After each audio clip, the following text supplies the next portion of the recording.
শুরুর দিকের একটি গল্প। দিনটি ছিল শনিবার, বৃষ্টি স্নাত একদিন।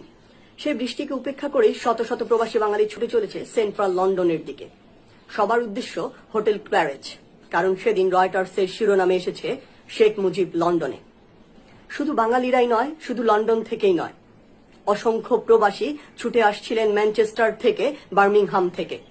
সেই সকালবেলা ছুটে এসেছিলেন তৎকালীন ব্রিটিশ প্রধান বিরোধী দলীয় নেতা হ্যারল্ড উইলসন। তিনি বঙ্গবন্ধুকে প্রথম মিস্টার প্রেসিডেন্ট বলে সম্বোধন করেছিলেন। শুধু তাই নয়, সেদিন রাষ্ট্রীয় সফর সংক্ষিপ্ত করে লন্ডনে ছুটে এসেছিলেন তৎকালীন ব্রিটিশ প্রধানমন্ত্রী এডওয়ার্ড হিথ।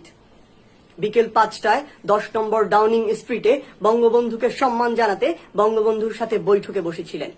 বৈঠক শেষে যখন বঙ্গবন্ধু তার গাড়িতে উঠবেন, তখন ব্রিটিশ প্রধানমন্ত্রী নিজে সেই গাড়ির দরজা খুলে দাঁড়িয়েছিলেন, যতক্ষণ না বঙ্গবন্ধু গাড়িতে উঠছিলেন ততক্ষণ পর্যন্ত। এই ঘটনার পর পুরো পৃথিবীতে শোরগোল পড়ে গিয়েছিল।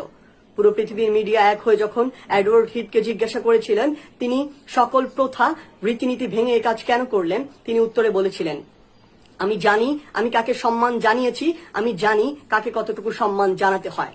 তিনি কোনো সাধারণ মানুষ নন, তিনি একটি জাতিকে মুক্তিদাতা, এক মহান বীর। তাকে সম্মান জানাতে পেরে বরং আমরাই সম্মানিত।